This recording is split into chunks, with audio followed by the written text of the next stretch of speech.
Hello friends, हम लोग 8th class की हिस्ट्री SCERT बुक से पढ़ रहे हैं और आज इसका अध्याय 3 है जिसका पार्ट 1 अपलोड कर दिया गया है। आज हम लोग पार्ट 2 देखेंगे। तो पार्ट 1 में हम लोग क्या देखे थे कि भारत के जो ग्रामीण लोग थे, यानी भारत के जो किसान थे, वो पहले कैसे रहते थे, अंग्रेज़ी शासन के पहले कैसे रहते थे और उसके बाद अंग्रेज़ी शासन आने के बाद वो कैसे रह रहे थे। ठीक है, तो इसमें हम लोग देखे थे कि अस्थाई बंदोबस्त देखे थे जो कि बिहार, बंगाल, उड़ीसा और आंध्र प्रदेश के कुछ क्षेत्रों में लगाया गया था। इसको सूर्यास्त का नियम भी कहते थे क्योंकि ज़मींदारों को सूर्य डूबने से पहले लगान मतलब कि लगान जमा कर देना होता था। आज हम लोग क्या देखने वाले हैं? आज हम लोग देखने वाले हैं रैयतवाड़ी व्यवस्था। तो रैयतवाड़ी व्यवस्था एक नई व्यवस्था दक्षिण और पश्चिम भारत में रैयतवाड़ी व्यवस्था के नाम से शुरू की गई।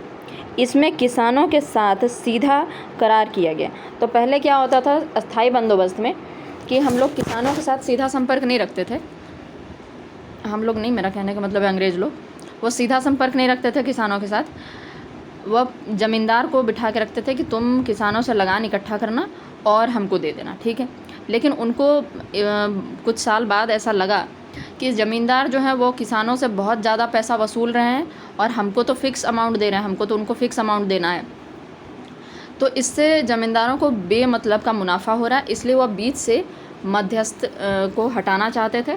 और यह दिमाग मतलब किसने लगाया था? यह रिकार्डो नाम के एक मतलब अर्थशास्त्री थे जिसने एक किताब लिखा था प्रिंसिपल ऑफ पॉलिटिकल इकोनॉमी, जो सन 1821 में प्रकाशित हुई थी। तो यह भी याद रखिएगा कि प्रिंसिपल ऑफ पॉलिटिकल इकोनॉमी किसके द्वारा लिखा गया था? रिकार्डो के द्वारा। ये एक अर्थशास्त्री थे और 1821 में प्रकाशित हुई थी। इसमें किसानों के साथ सीधा करार किया जाता था। इन इलाकों में परंपरागत रूप से ज़मींदार नहीं होते थे, यानी कि परंपरागत रूप से यानी पहले टाइम से जो ज़मींदार बिठाया जाता था उस तरह के लोग नहीं होते थे। इसलिए कंपनी सरकार ने किसी नए व्यक्ति को ज़मींदार बनाकर स्थापित करने की जगह, मतलब जो बंगाल, बिहार, उड़ीसा ये सब का जो क्षेत्र था उसमें पहले से ही ज़मींदारी व्यवस्था चल रहा था कि कोई ज़मींदार रहेगा, वह किसानों से कर वसूलेगा और राजा को ले जाके देगा। तो वह व्यवस्था ही वहाँ पर रहने दिया अंग्रेज़ी शासकों ने भी। लेकिन ये जो मतलब दक्षिण और पश्चिम भारत में ये इस तरह का व्यवस्था नहीं था। किस तरह का? ज़मींदारी व्यवस्था, यानी कि ज़मींदार रहेगा ऐसा कोई व्यवस्था नहीं था परंपरागत रूप से का मतलब कि पहले समय से चलता हुआ ऐसा कोई व्यवस्था नहीं था। इसलिए कंपनी सरकार ने भी ऐसा कुछ नहीं किया कि नया ज़मींदार स्थापित नहीं किया उनकी जगह पे। इस व्यवस्था में लगान उपज के आधार पर तय होता था। इस व्यवस्था में क्या होता था? लगान जो होता था वह उपज के आधार पर तय हुआ। पहले ज़मीन की गुणवत्ता देखी गई, फिर पिछले कुछ वर्षों की उपज का औसतन निकाला गया। उनमें किसानों की खेती पर होने वाले खर्चे को काट कर जो बचत था उसका 50% के रूप में लगान तय कर दिया गया। तो इसमें क्या किया गया कि जो पहले उपज के आधार पर तय हुआ। पहले ज़मीन की गुणवत्ता देखी गई कि वह कितना उपज दे सकता है। उसके बाद पिछले कुछ सालों का उपज देखा कि औसत निकाला कि कितना मतलब कितना हुआ है। उनमें किसानों की खेती पर होने वाला खर्च को काट कर जो किसानों का जो खेती होता था उस पर जितना खर्च होता है उसका काट के जितना उनको मुनाफा होता था उसका 50% लगान के रूप में तय कर लिया। यानी कि पहले क्या होता था? पहले ज़मीन की गुणवत्ता देखी जाती थी, फिर उसमें देखा जाता था कि मतलब उपज कितना हो रहा है, और उपज के बाद उसमें देखा जाता था कि किसानों को कितना उसमें पूंजी लगाना पड़ रहा है। उसको काट के और जितना उसको लाभ होता था उसका 50% लगान के रूप में तय कर दिया गया, मगर इसे अस्थाई नहीं बनाया गया। अब यह जो था यह अस्थाई नहीं था, ठीक है। लगान जो 50% है, जैसे अस्थाई बंदोबस्त में हम लोग देखे थे कि वह बोल दिया था कि 45 किलो धान हम ले लेंगे तो ले लेंगे, तो उस तरीके का यहाँ पर नहीं था।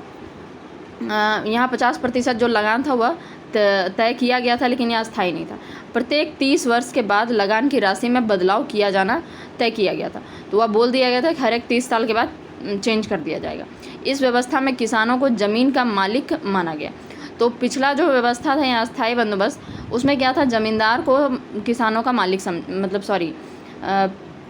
खेत का जो मालिक कौन था? उसमें ज़मींदार था। लेकिन यहाँ पर क्या है कि ज़मीन का मालिक कौन है? किसान बनाया गया, किसानों को।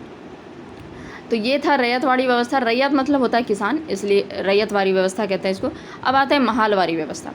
पंजाब, दिल्ली, पश्चिम उत्तर प्रदेश के क्षेत्र पर जब अंग्रेजी सरकार का कब्जा हुआ तो वहाँ उन्होंने सीधा किसानों की जगह गांव या काफ़ी बड़े ज़मीन मालिकों या परिवार, जिन्हें महाल कहा जाता था, को इकाई माना और उनके साथ लगान वसूली का करार किया। तो देखिए, पहले हम लोग स्थायी बंदोबस्त देख लिए, जो कि कहाँ लगाया गया था, याद रखिएगा, बंगाल, बिहार, उड़ीसा और आंध्र प्रदेश के कुछ क्षेत्रों में लगाया गया था। रैयतवाड़ी व्यवस्था दक्षिण भारत और पश्चिम भारत में लगाया गया था, ठीक है। लेकिन महालवाड़ी व्यवस्था जो था वह पंजाब, दिल्ली और दक्षिण और दक्षिण पश्चिम इलाके में रैयतवाड़ी था।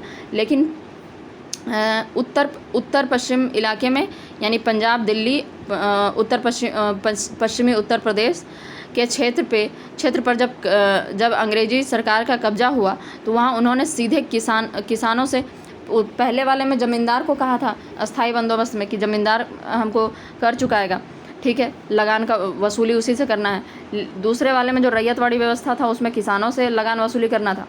इस व्यवस्था में, महालवाड़ी व्यवस्था में क्या था कि एक गांव, पूरा का पूरा गांव हो सकता है, या कोई बड़ा ज़मीन जिस मालिक के पास हो उसको, या परिवार, किसी बड़े परिवार के पास बहुत सारा ज़मीन हो, तो सबको मिला के, जिसको कि महाल कहा जाता था, उसको एक इकाई माना और उसी से वसूली किया जाता था लगान, ठीक है। इस व्यवस्था को महालवाड़ी व्यवस्था के नाम से जाना जाता था।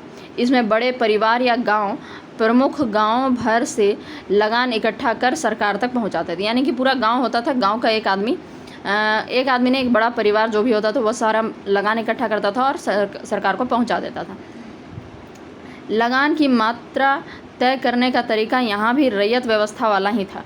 अब यहाँ पर भी जो लगान कितना देना है, इसकी मात्रा कौन मतलब किस तरीके से तय किया गया था, उसी तरीके से जैसे रैयतवाड़ी व्यवस्था में किया गया था। उपज से खेती का खर्चा घटा दिया गया, मतलब जितना उपज हुआ और जितना किसानों का लगा उसको घटा दिया, मतलब जितना किसानों ने पूंजी लगाया उसको घटा दिया, और जो बेनिफिट हुआ यानी कि जितना लाभ हुआ उससे 50% तय कर दिया गया। इसे मात्र 30 वर्षों के लिए ही लागू किया गया, और इसमें भी रैयतवाड़ी व्यवस्था की तरह ही 30 वर्षों के लिए लागू किया गया। अब यहाँ थोड़ा सा पीला डब्बा देख लेते क्या है। महाल पंजाब, हरियाणा, पश्चिमी उत्तर प्रदेश के इलाके में बड़े गांव या कुछ गांव के समूह को महाल कहा जाता है। तो ये तो अब हम लोग देख लिए। आइए नीचे ये ब्लू डब्बा भी देख लेते हैं। इन तीनों प्रकार की भूमि व्यवस्था को अगर अंग्रेज़ों के शासन वाले भारतीय क्षेत्रों में प्रसार के तहत देखें तो यह निष्कर्ष निकलता है कुल कृषि योग्य भूमि में 19% अस्थाई बंदोबस्त के अंतर्गत था। तो 19% क्या था अस्थाई बंदोबस्त, 29% महालवाड़ी और 52% यानी कि 52% कौन था, रैयतवाड़ी व्यवस्था के अंतर्गत आता था। तो ये मानचित्र दिया गया, इसमें भी देखा जा सकता है, लेकिन मानचित्र थोड़ा ज़्यादा ही छोटा और धुंधला है। तो आप बस समझ जाइए कि 19% क्या था, 19% था अस्थाई बंदोबस्त, 29% था महालवाड़ी, ठीक है।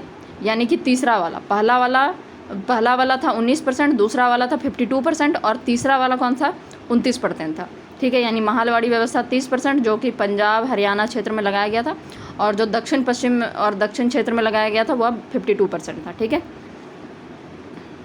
आइए नीचे देखते हैं नई लगान व्यवस्थाओं का ग्रामीण जीवन पर प्रभाव। अब यह तो देख लिए कि उन लोगों ने, मतलब कि अंग्रेज़ों ने लगाया, अंग्रेजी शासन ने यह सब, ठीक है, यह व्यवस्था किया, लेकिन वहाँ के किसानों पर क्या प्रभाव पड़ा, ग्रामीण जीवन पर क्या प्रभाव पड़ा, ये भी देख लेते हैं। सबसे पहली बात तो यह कि अस्थाई बंदोबस्त से लगभग आधे पुराने ज़मींदार की ज़मींदारी उनके हाथ से चली गई, क्योंकि उन्होंने तय समय पर लगान जमा नहीं किया। तो अब जो अस्थाई बंदोबस्त था उसमें हुआ क्या, उसमें तो नियम था कि सूर्य डूबने से पहले लगान जमा कर देना है, और चाहे कुछ भी हो, चाहे अकाल पड़े, चाहे बाढ़ आए, या कुछ भी हो, सूखा आए, कुछ भी हो, आपको जितना लगान तय किया गया उतना पूरा करना ही पड़ेगा। तो बहुत सारे ज़मींदारों का, जो पुराने ज़मींदार थे, उनके हाथ से ज़मींदारी निकल गई क्योंकि वह लगान तय समय पे जमा नहीं कर पाए। दरअसल उनके लिए किसानों से लगान के लिए ज़्यादा और ज़ोर ज़बरदस्ती करना संभव नहीं था। अब उनको क्या था कि वह किसानों से ज़ोर ज़बरदस्ती करके लेना था उनको लगान, ठीक है, लेकिन वह उससे ज़्यादा और ज़ोर ज़बरदस्ती करना संभव नहीं था उनके लिए, इसलिए उनकी ज़मींदारी चली गई। किसानों के साथ उनके काफ़ी पुराने संबंध थे, तो किसानों के साथ भी उनका पुराना संबंध था, जिससे एक भावनात्मक संबंध बन जाता है, ठीक है। दोनों में भावनात्मक स्तर पर एक संबंध बना होता था। इससे फसल खराब होने या अकाल की स्थिति में लगान के लिए दबाव बनाना असंभव हो जाता था। अब दोनों में एक भावनात्मक संबंध भी है किसान और ज़मींदार में पुराने समय से, तो अकाल हो गया या फसल खराब होगी तो कैसे इतना ज़्यादा दबाव बना के और मतलब कि उनसे मतलब कैसे लगान इकट्ठा करेगा जब इतना ख़राब स्थिति है। आपने भी देखा है कि नई व्यवस्था में ज़मीन का मालिक किसान और ज़मींदारों को बना दिया गया।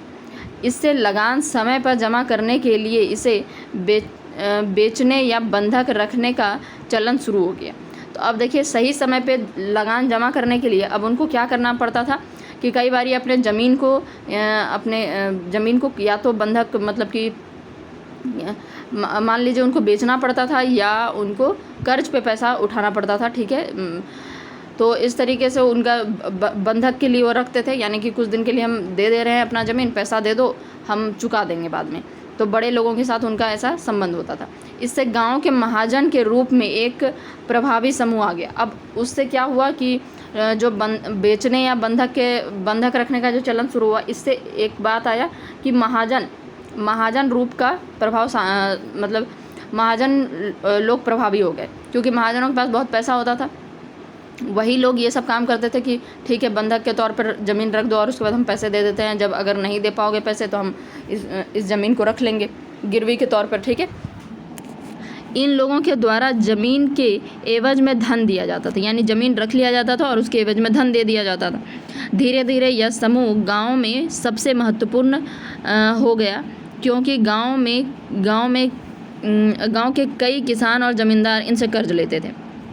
अब धीरे धीरे क्या हुआ कि ये जो किसान और मतलब ये लोग जो थे, धीरे धीरे यह समूह जो था मतलब कि महाजन समूह, यह बहुत ज़्यादा मतलब महत्वपूर्ण हो गया, क्योंकि किसान भी और ज़मींदार भी इनसे कर्ज लेते थे। लगान की दर तीनों ही व्यवस्थाओं में काफ़ी ऊँची थी। लगान का दर चाहे हम बोलें अस्थाई बंदोबस्त या महालवाड़ी या रैयतवाड़ी, तीनों में ही बहुत ज़्यादा लगान मतलब वसूला जा रहा था।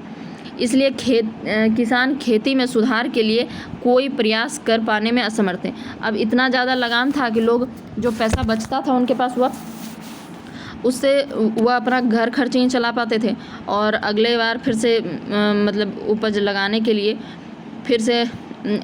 उनको कुछ पैसे भी बचाने पड़ते थे, लेकिन वह कुछ भी उस पर अच्छा प्रयास नहीं कर पा रहे थे खेती में सुधार के लिए, कि उसमें कोई मतलब उस खेत के लिए कुछ बेहतर नहीं कर पाते थे, क्योंकि उन्हें पता था कि अगर वो ऐसा करेंगे तो अगली बार उनके लगान की दर बढ़ा दी जाएगी। क्योंकि उनको पता था कि अगर मान लीजिए उपज मेरा बढ़ गया तो फिर हमको ज़्यादा देना पड़ेगा कर, तो इससे बढ़िया हम मेहनत क्यों करें, नहीं करते हैं। अंग्रेज़ सरकार तो केवल लगान से मतलब होता था, उन्हें खेती में सुधार की कोई चिंता नहीं रही। खेती में उनको कोई चिंता नहीं था कि खेती सुधर रहा है या नहीं सुधर रहा, उनको केवल पैसा चाहिए था जितना फिक्स कर दिया गया है। इस तरह तीनों ही व्यवस्था ने गांव के किसानों और ज़मींदार दोनों को एक तरह से बर्बाद कर दिया, यानी किसान भी बर्बाद हुए और ज़मींदार भी बर्बाद हुए। फल फूल कौन रहा था? महाजन। मजबूत हुए तो महाजन या नए ज़मीन के मालिक जिन्होंने पुराने ज़मींदारों की जगह ले ली। तो जो नए ज़मींदार बने या जो महाजन थे उन लोगों को फ़ायदा हुआ। आइए देखते हैं 1875 का दक्कन विद्रोह। चलिए तो देखा जाए 1875 का दक्कन विद्रोह। महाराष्ट्र के पूना और अहमदनगर ज़िले में 1875 में किसानों के गुस्से ने बड़े पैमाने पर उपद्रव भड़काया। तो हम लोग कहाँ की बात कर रहे हैं? महाराष्ट्र के पूना और अहमदनगर ज़िला में 1875 में किसानों के गुस्से ने बड़े पैमाने पर उपद्रव भड़काया। इन क्षेत्रों में रैयतवाड़ी प्रणाली लागू थी। अब ये महाराष्ट्र का जो एरिया है, इधर कौन सा प्रणाली लागू था? रैयतवाड़ी व्यवस्था। यहाँ किसान लगान की ऊंची दर के कारण परेशान थे। समय पर लगान चुकाने के लिए वे महाजन से ऊंचे ब्याज दर पर पैसा लेते थे और इस तरह वे उनके चंगुल से जीवन भर के लिए फंस जाते थे। तो एक बार वह महाजन से कर्ज ले लेता था, फिर वह कभी चुका ही नहीं पाता था। तो यानी कि एक तरह से कहिए कि जीवन भर के लिए वह फंस जाता था। इस विद्रोह में किसानों ने महाजनों को अपना निशाना बनाया। तो किसानों ने क्या किया, महाजन जो कि फल फूल रहे थे उन्हीं पर निशाना बनाया। उनके खिलाफ अहिंसक तरीके से अपना विरोध शुरू किया। ठीक है, शुरू में क्या हुआ, अहिंसक तरीके से अपना विरोध शुरू किया। महाजनों का सामाजिक बहिष्कार हुआ, उनके घरों पर हमला करके उनकी लाल बही मतलब दस्तावेज को लूट लिया गया। यानी जिस दस्तावेज में वो लिख के रखते थे कि किन से कितना लेना है, उनको लूट लिया गया। ठीक है, और उसे सामूहिक रूप से जलाया गया। दरअसल उस बही में ही किसानों को दिए गए धन और उसके ब्याज का पूरा हिसाब किताब होता था, इसलिए किसानों ने उसे जलाया। एक तरह से महाजनों के चंगुल से उनकी मुक्त हो जाने को सूचित कर रहा था। यानी कि यह जला के एक तरह से सूचित किया जा रहा था कि अब वह महाजनों के चंगुल से बाहर निकल जाएंगे। धीरे धीरे महाजनों ने उन क्षेत्रों को छोड़कर चले जाना ही बेहतर समझा। अब वहाँ पर इस तरीके से जब उपद्रव होने लगा तो महाजन क्या सोच रहे थे कि वहाँ से छोड़कर हम लोग चले जाते हैं। इस तरह यह विद्रोह महाजनों के शोषण के विरुद्ध किया जाने वाला अहिंसक संघर्ष के रूप में जाना गया। तो यह हम लोगों ने 1875 का दक्कन विद्रोह के बारे में पढ़े। ठीक है, तो याद रखिएगा दक्कन विद्रोह कब हुआ था, 1875 में हुआ था। महाराष्ट्र के पूना और अहमदनगर ज़िले में हुआ था। ठीक, और यह किस लिए हुआ था, महाजनों के खिलाफ किसानों ने किया था। आइए देखते हैं बाज़ार के लिए नई फसलों का उत्पादन। अब हम लोग जानते हैं कि बाज़ार के लिए नई फसल कौन कौन सा, जैसे नील, सोरा और अफीम, चाय, इस तरह के बारे में, इसके बारे में हम लोग पढ़ते हैं। नई लगान व्यवस्था के साथ साथ अंग्रेजी सरकार ने अधिकारियों ने अपनी ज़रूरत के हिसाब से अलग तरह की फसलों के उत्पादन के लिए भी किसानों को प्रोत्साहित किया। तो एक तो वह लगान व्यवस्था जो बदल रहे थे वह सब तो ठीक था, लेकिन उसके साथ साथ जो ज़रूरत पड़ता था यूरोप में, जिससे लगता था कि उसको ज़्यादा मुनाफा हो सकता है, तो उसके लिए भी किसानों को प्रोत्साहित किया जाने लगा। ये आम खाद्य फसलों से अलग थी जिनसे कारखानों में दूसरी वस्तुएं तैयार की जाती थी। तो हम लोग जानते हैं कि औद्योगिकरण शुरू हो गया था, और औद्योगिकरण शुरू हो गया तो उद्योगों में, कारखानों में जो वस्तुएं तैयार की जाती थी उसके लिए कच्चा माल चाहिए था। तो जो चीज़ कच्चा माल के रूप में चाहिए था वो यहाँ पर उपजाया जाता था। उदाहरण के लिए बंगाल में किसानों को पटसन, असम में चाय, बिहार में नील, सोरा और अफीम। ठीक है, तो ये याद रखिएगा, बंगाल में क्या था, पटसन, जूट। ठीक है, असम में क्या उगाया जाता था, चाय। अभी भी हम लोग जानते हैं बिहार में नील, सोरा और अफीम। ठीक है, मध्य व पश्चिम भारत में कपास इत्यादि फसलों का उत्पादन करने को कहा गया। ठीक है, तो मध्य और पश्चिम भारत में कपास इत्यादि को उगाने के लिए कहा गया। इन फसलों का किसानों या गांव के लोगों के लिए कोई विशेष इस्तेमाल नहीं था। तो ये सब जो सामान था ये सब यहाँ भारतीय लोगों के लिए कोई खास ज़रूरत नहीं था, मगर बाज़ार में इनकी कीमत ज़्यादा होती थी और किसान इसे बेचकर नगद पैसा प्राप्त कर लेते थे। इसको नकदी फसल कहा भी जाता है। तो इससे क्या होता था कि वह बेचकर तुरंत से उसको नगद पैसा भी कमा लेते थे, इसलिए इन्हें नकदी फसल भी कहा जाता है। कंपनी को इन फसलों की आवश्यकता अपने देश के कारखानों में कच्चे माल के रूप में थी, और कुछ अन्य फसलों को वे दुनिया के अलग देशों में बेचकर अच्छा मुनाफा कमाते थे। ठीक है, सभी तरह की नकदी फसलों में अंग्रेज़ों का ज़्यादा जोर नील के उत्पादन पर था। बहुत पहले से ही समूचे यूरोप में कपड़ों को रंगने के लिए भारतीय नील की मांग थी। तो सबसे ज़्यादा जोर किस पे देते थे, नील पर जोर देते थे, क्योंकि उससे कपड़ों को रंगा जाता था। इसके व्यापार में लगे अंग्रेज़ व्यापारियों को इससे काफ़ी मुनाफा होता था, इसलिए वे किसानों को अग्रिम धन देकर सहायता भी करते थे। यानी कि पहले से ही उनको कुछ पैसा दे देते थे किसानों को कि तुम नील उगाओ। ठीक है, आगे चलकर जब वे शासक बने तो इसके उत्पादन को बढ़ाने के लिए किसानों को डराना, धमकाना या लोभ लालच देना शुरू कर दिया। तो जब तक वे शासक नहीं बने थे तब तक तो वो पहले से अग्रिम ऋण दे देते थे, यानी पहले से पैसा दे देते थे, और मतलब उनसे कहते थे कि नील उगाओ। लेकिन जब वो शासक बने तो उनको किसानों को डरा के, धमका के, लोभ लालच देकर काम करवाना शुरू किया।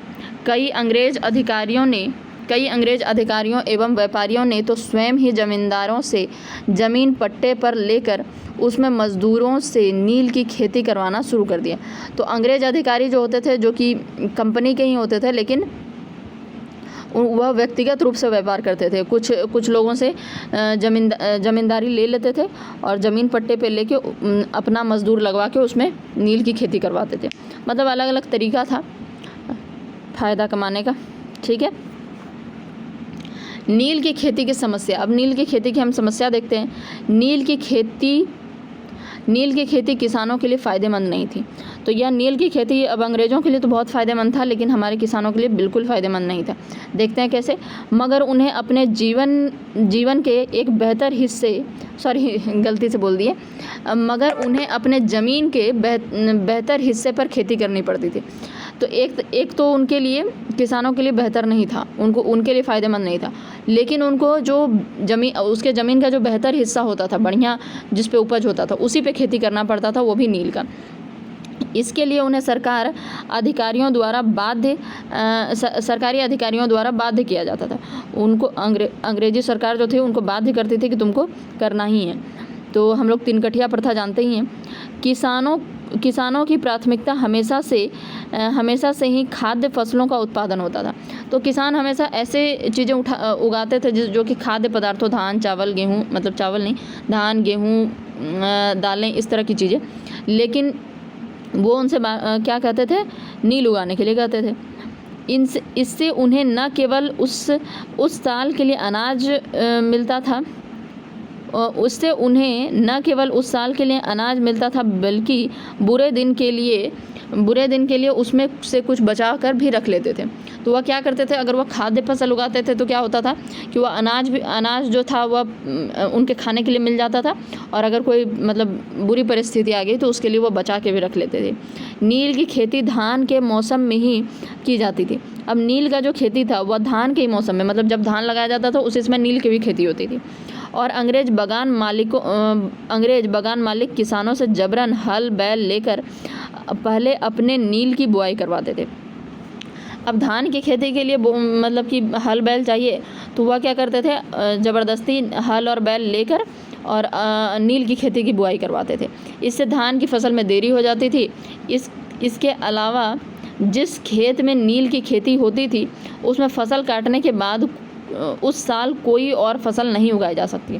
मतलब कि अगर नील का खेती एक बार उस ज़मीन पर कर दिया गया तो अब उस ज़मीन पर उस साल तो कुछ नहीं उगाया जा सकता है, यानी वह बंजर हो गया उस साल के लिए। अब एक साल छोड़ दो, तब अगले ही साल कुछ फिर से उगा सकेंगे। इस सब का असर यह होता था कि किसानों के पास अनाज की कमी हो जाती थी।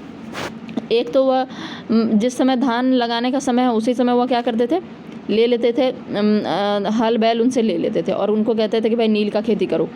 दूसरा, अगर नील का खेती उस पर कर लिया गया एक बार तो अब उस साल उस ज़मीन पे कुछ नहीं हो सकता है। इससे बहुत ख़राब असर हुआ हमारे किसानों पे। इस सब का असर यह होता था कि किसानों के पास अनाज की कमी हो जाती थी। जब कभी भी सूखा या बाढ़ के कारण फसलों का उत्पादन कम होता था तो किसानों के पास पहले का रखा अनाज नहीं होता था। अब वो जितना अनाज उगाते थे वो तो उसी साल खा के ख़त्म कर देते थे। उनके लिए कुछ भी जो वह मतलब स्टोर करके रखते थे कि कभी अगर विपत्ति आ जाए तो यूज़ करेंगे, उनके पास अब अनाज ही नहीं है। ऐसे में वे या तो महाजनों से कर्ज लेते थे या भूखे रहते थे।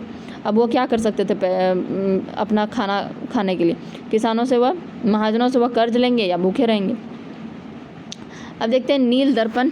ठीक है, नील दर्पण के बारे में यह किताब है, तो देखते हैं इसमें नील दर्पण में किसानों की नील की खेती करने वाले किसानों की कठिनाई बताई गई है। नील की खेती के कारण किसानों को जो कठिनाई हो रही थी उसे उस समय के बंगाली नाटक नील दर्पण में बड़े अच्छे तरीके से दिखाया गया है।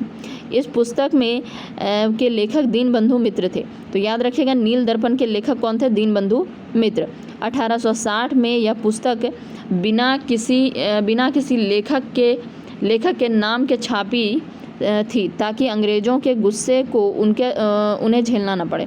तो उनको लगता था कि अगर किसी का नाम रहेगा तो वो तो अंग्रेज़ उसका जीना हराम कर देंगे, इसलिए वह बिना किसी नाम के ही छाप दिया गया। इससे उसकी खराब नीति का बखान किया गया। मतलब नील दर्पण में जो नील की खेती कराने वाले जो बगान मालिक थे उनके खराब नीति के बारे में लिखा गया था। इस पुस्तक का अंग्रेजी में अनुवाद माइकल मधुसूदन दत्त ने किया था। तो लिखा किसने था? दीनबंधु मित्र ने, और इसका अंग्रेजी में अनुवाद किसने किया था? माइकल मधुसूदन दत्त ने। इस नाटक में नील किसानों की दुर्दशा वास्तविक रूप में सामने आई। ठीक है, तो दोनों बात याद रखिएगा कि दीनबंधु मित्र ने लिखा था, या नील दर्पण 1860 में प्रकाशित किया गया था, और इसको अंग्रेजी में अनुवाद किया था माइकल मधुसूदन दत्त। कौन थे? माइकल मधुसूदन दत्त। एक नील किसान गुलुक चौधरी नाटक का पात्र है। मतलब गुलुक चौधरी एक किसान था।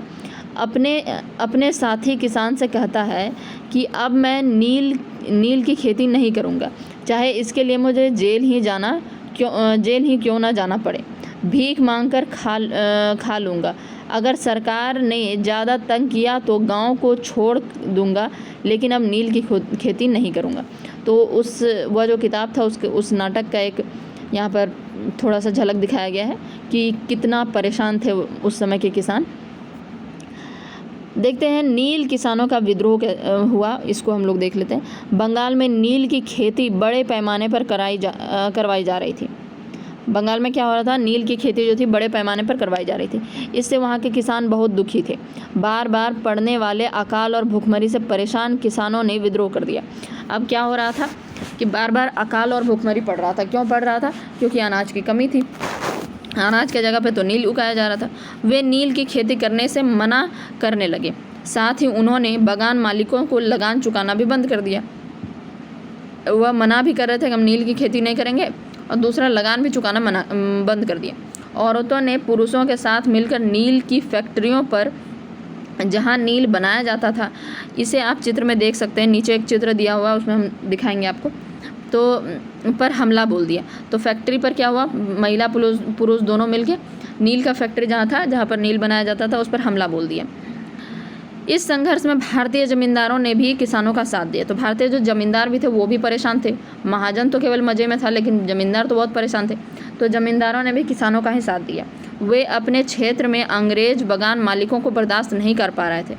जैसे जैसे विद्रोह फैलने लगा, बंगाल के पढ़े लिखे लोगों के द्वारा अखबारों और अन्य पत्र पत्रिकाओं में लेख लिखकर इसका भरपूर समर्थन किया गया।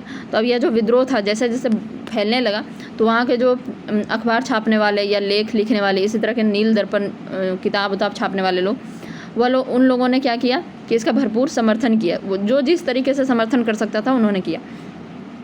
इन लेखों ने अंग्रेजी सरकार को नील की खेती की समस्या से परिचित कराया। नील दर्पण का उदाहरण आपके सामने है। तो वही बताएं हम आपको कि नील दर्पण जैसे एक किताब है, तो उस तरीके से सबको बताया जा रहा था कि नील की खेती करने वाले कितने परेशान हैं। अखबारों में अंग्रेजी बागान मालिकों के जोर जबरदस्ती एवं किसानों पर किए गए अत्याचारों के विषय में खूब लिखा गया। ठीक है, इस विद्रोह की एक खास बात यह रही कि सरकार ने इसे दबाने का प्रयास नहीं किया। धीरे धीरे बंगाल के कुछ इलाकों से इसकी खेती पूर्णतः समाप्त हो गई। तो यही खास बात था कि बाकी सब जो विद्रोह होता था उसको सरकार दबाने की कोशिश करती थी, इसमें तो उसने दबाने का प्रयास नहीं किया, और धीरे धीरे यह जो नील का जो खेती था वह धीरे धीरे बंद हो गया। बिहार और नील की खेती के बारे में पढ़ते हैं कि बिहार में किस तरीके से नील की खेती हो रही थी। बिहार में नील की खेती मुख्य रूप से उत्तर बिहार के चंपारण और मुजफ्फरपुर इलाके में की जाती थी। तो याद रखिएगा, उत्तर बिहार में चंपारण और मुजफ्फरपुर के इलाकों में की जाती थी। ठीक है, तो यहाँ अंग्रेज बागान मालिकों ने कुछ बड़े जमींदारों से ज़मीन पट्टे पर प्राप्त किया और नील की खेती शुरू करवाई। ज़मीन क्या था? ज़मीन पट्टे पर शुरू करते। यहाँ अंग्रेज बागान मालिक क्या करते थे? जमींदारों से ज़मीन पट्टे पर प्राप्त कर लेते थे, मतलब पट्टे पर ले लेते थे कि कुछ दिन के लिए हमको दे दो, और उस पर नील की खेती करवाते थे अपना मजदूर लगा के।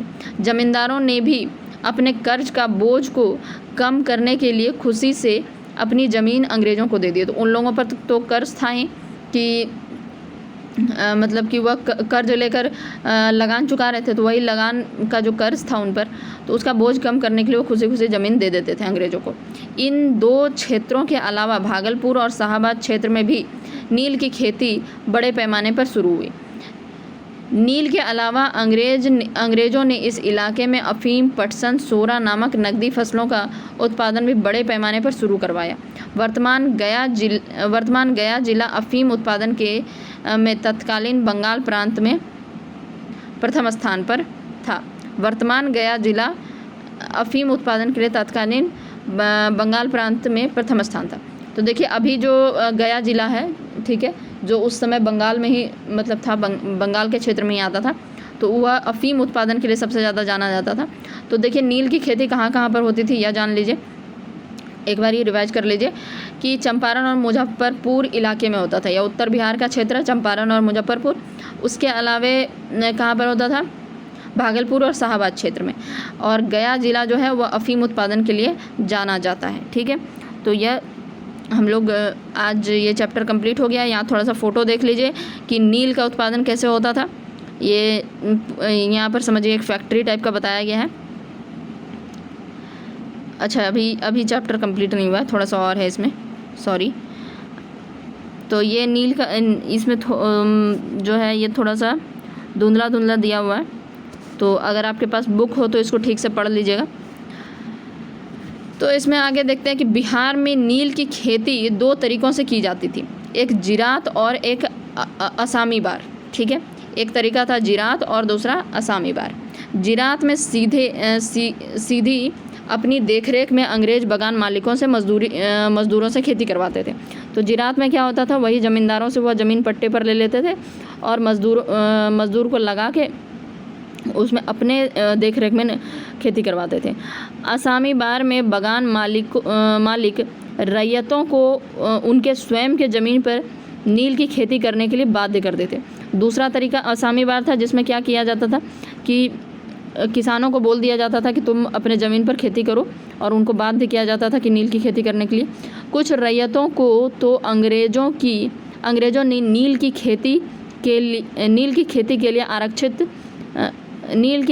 के लिए आरक्षित तक कर लिया था।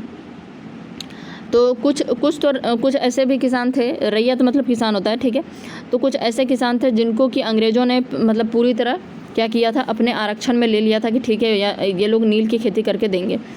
अंग्रेज़ उन्हें बस खेती का खर्च देते थे।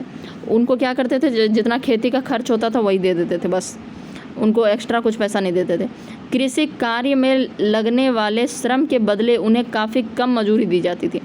3 कठिया प्रणाली इसी के अंतर्गत चंपारण में प्रचलित थी। तो हम लोग जानते हैं कि बिहार के चंपारण में नील की खेती करवाई जाती थी, चंपारण और मुजफ्फरपुर, शाहाबाद, ये सब इलाके में। तो चंपारण में यही 3 कठिया प्रणाली प्रचलित थी। इसके अंतर्गत किसानों को अपनी ज़मीन के 3 कट्ठे प्रति बीघा, मतलब एक बीघा में 20 कट्ठा होता है, तो 20 कट्ठा पे क्या होता था, 3 कट्ठे पे उन लोगों को क्या करना पड़ता था, नील की खेती करनी पड़ती थी, ठीक है, कि प्रति बीघा दर से नील की खेती करनी पड़ती थी, ठीक है। इसी के विरोध में महात्मा गांधी ने चंपारण में सत्याग्रह शुरुआत की थी। तो चंपारण में जो सबसे पहले महात्मा गांधी ने यहाँ मतलब सबसे पहले भारत जब वो आए थे तो यहीं से अपना आंदोलन शुरू किए थे। तो चंपारण सत्याग्रह के बारे में आपने सुना होगा। इसके विषय में आप आगे की पाठों में पढ़ेंगे। तो अगर आप पहले कभी हिस्ट्री पढ़े हैं तो आपको पता होगा कि चंपारण सत्याग्रह के बारे में, लेकिन अगर आप नहीं पढ़े हैं तो आगे हम लोग पढ़ने वाले हैं अगले अध्याय में, ठीक है, मतलब इसी किताब के। इन दोनों प्रकार की खेती में किसान शोषित होते थे। अब चाहे असामी बार हो और चाहे ये जिरात, दोनों व्यवस्था में क्या होता था कि उनको बहुत ही कम वेतन मिलता था। तो इससे क्या होता था, किसान शोषित होते थे। नई भूराजस्व व्यवस्थाएं अंग्रेज़ों द्वारा भारत में अपने साम्राज्य निर्माण की दिशा में उठाए गए सबसे महत्वपूर्ण कदमों में से एक थी। इसने भारत में अंग्रेजी शासन को स्थायित्व प्रदान करने में महत्वपूर्ण भूमिका निभाई। इन व्यवस्थाओं ने भारत के परंपरागत भूमिपतियों तथा भूमिपतियों तथा आम किसानों दोनों में कई तरह के असंतोष को जन्म दिया। तो पहले के जो भूमिपति थे यानी पहले के जो ज़मींदार थे और किसान जो थे आम किसान, तो इन दोनों में बहुत ही असंतोष हुआ। ठीक है, यह जो नया नया व्यवस्था लाया गया था लगान वसूली करने का, जिसकी अभिव्यक्ति उन लोगों द्वारा समय समय पर किए गए विद्रोह के रूप में देखा जा सकता है। तो आगे हम लोग विद्रोह के बारे में भी पढ़ेंगे कि कौन कौन सा विद्रोह हुआ था। तो उसमें हम लोग देखेंगे कि किस तरीके से मतलब इनके असंतोष ने किस किस तरीके से विद्रोह को जन्म दिया। तो ठीक है, आज ये कंप्लीट हो गया। 2 पार्ट है इसका, ठीक है, और दोनों पार्ट आज हम लोग कंप्लीट कर दिए हैं। तो आप लोग दोनों पार्ट देख लीजिएगा। और ये जो यहाँ पर है नील का उत्पादन कैसे होता था, इसमें बेसिकली बताया गया कि किस किस तरीके से नील का मतलब उत्पादन किया जाता था। ठीक है, तो ये अगर आप लोग के पास बुक हो तो इसको पढ़ लीजिएगा, या एनसीईआरटी बुक में भी शायद ये दिया हुआ है। तो अगर हम एनसीईआरटी का जब सीरीज चलाएंगे तो उसमें भी हम आप लोगों को बता देंगे। ठीक है, क्योंकि इसमें देखिए ठीक से नहीं इसमें दिया गया है। हम लोग अगर पढ़ने की कोशिश करें तो चित्र 10 देखिए, नील के खेतों के पास स्थित नील का एक कारखाना, विलियम सिम्पसन का चित्र 1863। तो यह देखिए नील के खेत के सामने ही एक फैक्ट्री बनाया गया है जिसको विलियम सिम्पसन ने चित्र के रूप में दिखाया है। ठीक है, 1863 में यह चित्र बनाया गया था। नील गांव आम तौर पर बागान मालिकों और फैक्ट्रियों के आसपास ही होते थे। तो बागान मालिक जहाँ पर रहते थे उन्हीं के आसपास ये फैक्ट्री मतलब उन्हीं के गांव के आसपास जहाँ पर नील की खेती होती थी वहीं उन्हीं के आसपास फैक्ट्री लगाया जाता था, ताकि कटाई के बाद पौधे को कारखाने में स्थित वेटस हौदे में पहुंचा दिया जाता था। हौदा एक बड़ा सा, मतलब कि ये आपको बीच बीच में देखिए टंकी टाइप का बना हुआ दिख रहा होगा। ठीक है, साइड में लेफ़्ट साइड में आप देख सकते हैं, सॉरी राइट साइड में देख सकते हैं। तो जो हौदा बना हुआ उसको वेटस कहते थे, ताकि नील के खेत के आसपास रहेगा फैक्ट्री तो उसको फटाफट काट के वहाँ पर पहुँचाया जाएगा। ठीक है, तो रंग बनाने के लिए 3 या 4 कुंडों की ज़रूरत पड़ती थी। तो देखिए यहाँ 3-4 कुंड यहाँ पर लगे हुए हैं, तो 3-4 कुंडों में कुंडों की ज़रूरत पड़ती थी। प्रत्येक हौदा का अलग काम था। तो हर एक जो हौदा यहाँ पर जो इतना सारा हौदा बनाया गया है इसका अलग अलग काम होता था। नील के पौधों से पत्तियों को तोड़कर पहले एक कुंड में गर्म पानी में कई घंटों तक डुबाया जाता था। पहले क्या करते थे कि नील का पौधा का जो पत्ती होता था उसको तोड़कर उसका गर्म पानी में उस कुंड में डुबा दिया जाता था। ठीक है, इस हौदे को किण्वन या स्टीपर कुंड कहा जाता था। तो इसमें क्या करते थे, उसको डुबा के कुछ देर तक रखते थे। इसके बाद उसमें किण्वन होता था। किण्वन का मतलब होता है फर्मेंटेशन होना। ठीक है, तो इसको किण्वन या स्टीपर कुंड कहा जाता था। ठीक है, जब पौधे किण्वित हो जाते थे यानी कि फर्मेंट हो जाते थे तो द्रव में बुलबुला उठने लगता था। तो उसमें क्या होता था, वह जो पानी है गर्म पानी, उसमें क्या होता था, बुलबुला उठने लगता था। ठीक है, अब सड़ी हुई पत्तियों को निकाल दिया जाता था। तो थोड़ा देर मतलब कुछ देर बाद क्या होगा कि वह जो पत्ती है वो सड़ गया है और उस पत्ती को, जो सड़ा हुआ पत्ती है उसको निकाल दिया जाता था और द्रव को एक और हौदे में छान लिया जाता था। तो अब वह जो गर्म पानी था पहले, जो कि अब तो वह किण्वित हो गया यानी कि फर्मेंट हो गया, उसको छान लिया जाता था। दूसरा हौदा पहले हौदे के ठीक नीचे होता था। तो आप देख सकते हैं कि पहला हौदा देखिए एकदम ऊंचे में है, उसके बाद एक नीचे में एक हौदा बनाया गया। ठीक है, तो उसके बाद उस हौदे में क्या किया जाता था, छान दिया जाता था। दूसरा हौदा बीटर वाटर, इसको बीटर वाटर इसमें था। ठीक है, दूसरा हौदा में इस घोल को लगातार हिलाया जाता था। तो ये जो घोल था इसको उसमें छान लिया जाता था ताकि पत्ती अलग हो जाए और घोल अलग हो जाए। उसके बाद क्या होता था, उसको लगातार हिलाया जाता था। ठीक है, और पैडलों से खंगाला जाता था। जब यह द्रव हरा और उसके बाद नीला हो जाता था तो हौदे में चूने का पानी डाल दिया जाता था। तो जब यह जो द्रव था वह हरा होने के बाद नीला हो जाता था। ठीक है, तो इसमें चूने का पानी डाल दिया जाता था। ठीक है, धीरे धीरे नील की पपड़ियाँ नीचे जम जाती थी और ऊपर साफ द्रव निकल आता था। अब ये जैसे चूना का पानी डाला जाता था तो इसमें क्या होता था कि नील जो होता था वह नीचे जम जाता था और पानी एकदम साफ ऊपर रहता था। ठीक है, उसके बाद द्रव को छान कर अलग कर लिया जाता था। उसके बाद क्या किया जाता था, द्रव को छान कर अलग कर देते थे। अलग कर लिया जाता था और नीचे जमी नील की गाद, नील की लुदगियों को दूसरे कुंड में निथारण कुंड में डाल दिया जाता। अब नीचे जो गाद बच गया है, मतलब एक तरह से कहें तो जैसे आप पानी में मिट्टी घोल देंगे तो कुछ देर बाद क्या होगा कि मिट्टी जो है वो नीचे बैठ जाएगा और पानी ऊपर साफ निकलेगा। तो पानी को क्या होता था निकाल के और मतलब कि वह जो नीचे मिट्टी रहता था, मिट्टी की जगह समझ लीजिए कि वहाँ पर नील है, ठीक है। तो नील को क्या करते थे, नील के वह जो लुदगी होता था नील का, उसको दूसरे कुंड में डाल दिया जाता था। उसके बाद उसे निचोड़ कर ब्रिकों के लिए सुखा दिया जाता था। उसके बाद उसी को निचोड़ कर मतलब उसका पानी निकाल दिया जाता था और उसके बाद फिर उसको ईंटे के रूप में मतलब बिक्री के लिए सुखा दिया जाता था। तो बिक्री के लिए जो सुखाया जाता था उसको ईंटे का शेप दे दिया जाता था, ठीक है। बिक्री के लिए तैयार नील। अब देखिए चित्र 13, चलिए देखते हैं कि बिक्री कैसे किया जाता था, ठीक है। यहाँ आप अच्छा पहले हम लोग 10 के बाद 11 देख लेते हैं। नील के पौधे को हौदे तक औरतें ढोकर लाती हुई। देखिए यहाँ पर जो एक फ़ोटो बनाया गया है जो हम आपको दिखाने का कोशिश कर रहे हैं, इसमें देखिए औरतें जो है नील का पौधा लेकर वहाँ हौदे तक लेके जा रही हैं। चित्र 12 जो है हौदे में घोल हिलाने वाला। तो यह जो आदमी यहाँ पर आपको खड़ा दिख रहा है वह क्या करता था ना कि हम बताए थे ना कि नील को हमेशा हिलाते रहता था। तो वह किण्वन के बाद क्या होता था, नील को लगातार हिलाने का काम करता था या डंडा लेके उसको हिलाते रहता है। यहाँ खड़ा नील मजदूर हौदे में पड़े घोल को हिलाने के लिए इस्तेमाल होने वाला पैडल लिए खड़ा है। इन मज़दूरों को 8 घंटे से भी ज़्यादा समय तक कमर तक भरे नील के घोल में खड़े रहना पड़ता था।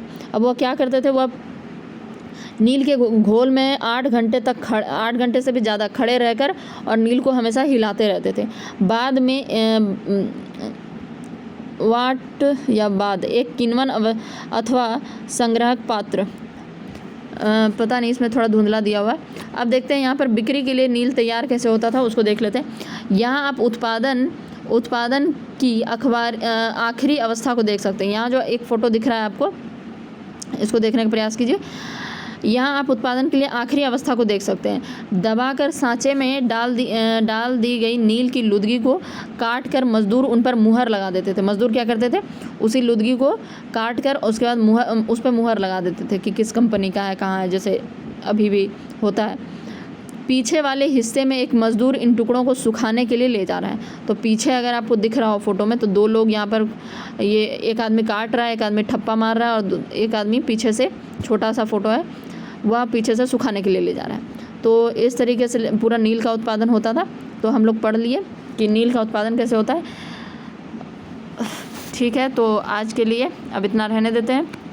ये चैप्टर कंप्लीट हो गया। इसको आप अगर समझ में नहीं आया है तो दोबारा देखिए, ये नील का उत्पादन कैसे होता था। हो सकता है आपसे सवाल पूछ लिया जाए इससे भी।